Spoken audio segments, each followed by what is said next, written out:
What's up, everybody? Welcome to Podcast Now. I'm Alex, and in this video, I want to talk about my final predictions, my final expectations for the Game Awards. We are back yet again. I don't even know how many times I've actually done this kind of video for the Game Awards, but it feels more exciting this time. Maybe it's because of Jeff's 10-year anniversary, and I am expecting him to go big. I gotta be honest. It almost feels like there's not as much excitement or hype for it leading up, but I almost feel, and I mean that I guess from him and from the social media kind of department, but you know what? And he's actually said this, he has purposely not said as much as he normally would. And that's something we're going to talk about in this video. He's talked about new announcements, like literal new things, and you can't really tease that going into it, right? Normally you could say, hey, check it out for a first look at a game that you already know, or check it out for another trailer for a game that already was announced and we've already seen a trailer. And there's nothing wrong with those. It's still exciting to see that. But this year he's talked about it's more of literal new things that you've never seen before. So you can't really say that early. So that does get me excited. Now, on the flip side of things,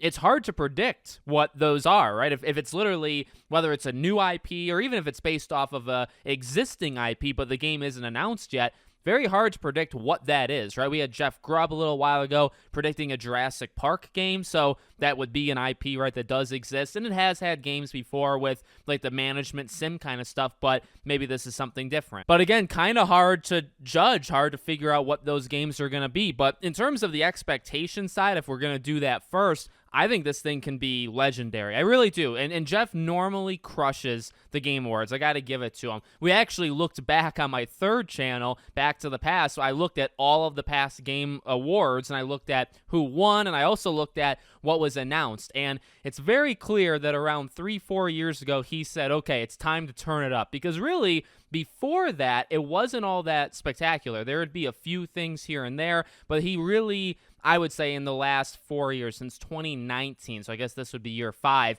he has really turned it up, where he announces, a dozen things, and several of them are actually pretty darn massive. And so that's what I would expect this time. And also, final, I guess, thing for expectations, and he's talked about this too, similar length of time, and also similar amount of announcements versus what he's done before. So similar in that sense, but again, less on what we already know, more on things that we've never seen before, which is, I think, very exciting. Now, you could say, well, hey, we need updates on games that we already know about. You're right. And trust me, I'm right there with you. There are so many games that are coming out, let's say, within the next 2 or so years that we know next to nothing about, or they've been shown, say, like 1 or 2 times, right? Very, very little. There are probably dozens. I could probably name 20 to 30 off the top of my head right now. And I think that's fair to kind of ask for something like that. Now, again, you go back to past years, and it's a pretty good blend. The last couple, he announces 20, 25, 30 things. You can go actually look at like lists of what he does. Now, again, they're not all massive, but they are just either their updates or their brand new games. Wonder Woman, Mass Effect, Wolf Among Us, etc., Dragon Age years back.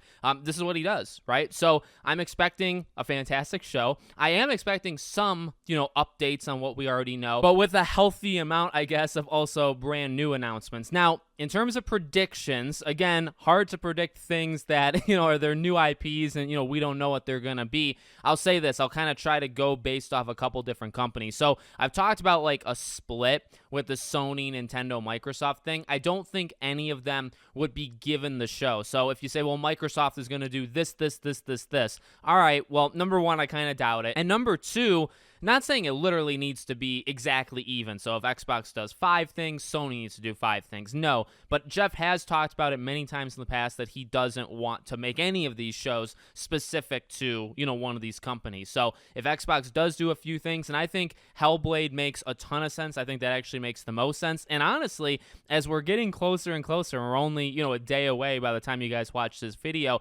the Game Pass thing, all the stuff that we've seen online of Xbox, whether it's like emails out to customers, where it's like, hey, make sure you're watching the Game Awards. I think this could be the start of the Activision Blizzard stuff coming. Whether they do like a night drop and they say, hey, all of the games of this franchise, all the COD games as an example, right? They're all dropping tonight. I don't know if that would happen, but I think something somewhat similar would. I think you're going to get a hint at the Game Pass offerings, let's say, of Activision Blizzard. But then I guess outside of that, I do think something from Hellblade makes a ton of sense. I actually think we would get a release date and even maybe show gameplay. He's actually showed Hellblade multiple times, I think 2 or 3 different times, so this would be time 3 or 4. And then I still want to throw Avowed out. Now we have Stalker information that just came out a few days ago. So it's Avowed, it's Stalker, it's Hellblade, right? These are kind of the collection of the most upcoming games. You could argue for Gears. I don't know if I would predict Gears, but I do think like a Gears 6 thing would be kind of cool. So from Xbox, that's kind of the area I'm looking at. From Sony, it's pretty difficult. It is pretty difficult because a lot of the stuff that would come up is, okay, God of War Ragnarok DLC, Spider-Man DLC, right? Or like a spin-off game, right? And it's like, okay, well, that's 2 of them already. And then you still have the potential of like Stellar Blade, and Stellar Blade is not a first-party thing, but it's heavily, in fact, it's actually more connected to PlayStation now than it ever was, based off what we found out about a week or 2 ago. So Stellar Blade is a possibility for me. I don't think you'd get any far out announcements yet again, like, as we keep talking about things that we haven't seen yet. Ghost of Tsushima 2, is this weirdly where you would do it? I would bring up maybe a live service game, a Twisted Metal kind of thing. Now, again, I'm not expecting all of these things, but you give me Hellblade and you give me Avowed from Xbox, and then say maybe you do either. I think God of War DLC does make the most sense. So maybe God of War, you hold off on Spider-Man at least for right now, and then you do something else for Sony, whether it's a brand new game or maybe it is an update, maybe it is a Spider-Man thing, or again something that I haven't said, a Stellar Blade or something else. We can safely eliminate the BioWares of the world. So, and these are like fan favorites, right? Or not even just fan favorites, but also Jeff Keighley favorites, right? So you eliminate BioWare because they just did Dragon Age. They're not going to do Mass Effect. You could throw in Death Stranding 2, and actually that would be another Sony thing. I think I'll give you this full-on prediction, the most specific of all the predictions I've done so far. This is what's either going to start the show or end the show. Does it necessarily deserve that honor? I don't think so, but I think that's what's gonna happen. Obviously we know Jeff and Hideo, BFFs and stuff. I really think Death Stranding 2, even though it was just announced last year, I believe, at the Game Awards, right? I think it's what's gonna end this year's, or begin it, but I think ending obviously is more like cinematic. It's got more of like a moment to it. And I guess another thing to throw out would be Elden Ring DLC. So we've heard a little bit about it. We've heard that it's still got a little bit of a wait to go, right? Like it's probably not coming out at least the first half of next year, maybe the second half of next year, but I think that still puts it well within range, for Jeff to do something. So that would be something that I think makes a lot of sense to show. He was big on Elden Ring. He showed Elden Ring before. In terms of like rapid fire things I want announcements on, we've actually made a video. I made a video just on that, but things like Transformers Reactivate, Killer Clowns, Wolf Among Us, Judas even. You could do something, and I pitched it like BioShock. I know BioShock is probably forever away. You could do something on the next Mafia game. Now, I think that's still years and years out, like probably 3 or so years out. So do you show it? Well, technically you could, because you have shown games at the Game Awards with, say, Wonder Woman, which, by the way, there's another one I'd like to see. So you do have experience showing games that are 3, 4, 5 years. Even if you don't think they're going to be 3, 4, 5 years, they end up actually being it. So that's kind of where I'm at. A few things from Xbox. Actually, I didn't say anything Nintendo.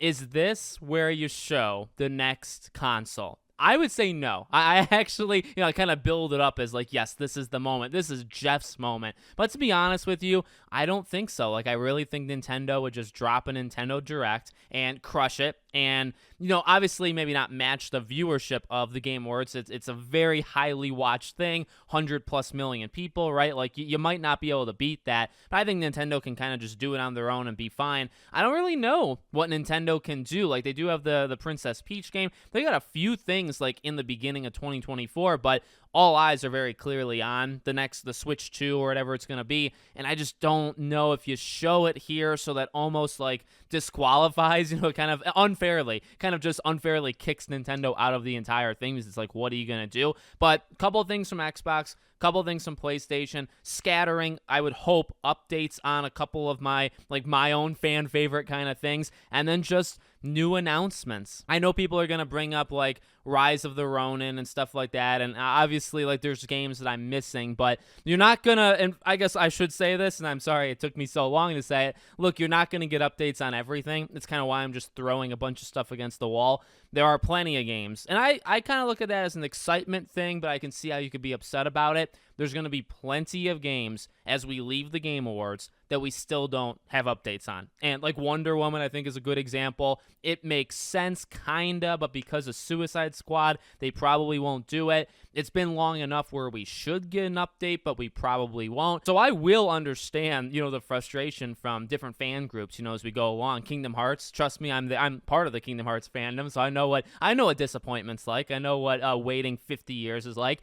It's gonna happen, right? But I think what's so cool about the Game Awards and why I get excited, you're going to get updates on some of the games that you're looking forward to, and then you're going to get new ones, which eventually you'll get updates for them too, and the cycle kind of just continues. It's a weird, like, addicting feeling of the gaming industry that kind of never ends. That's really what it's like. So let me know what you all think. I will be co-streaming the event, so join me live here. I'll be live 1 hour before the show starts. The stream is actually already up. You can leave a notification. You can actually leave a like, all that jazz on that video to remind yourself. It's going to be a blast. Let me know what you think. Make sure you're subscribed, and I hope to see you all on the next one.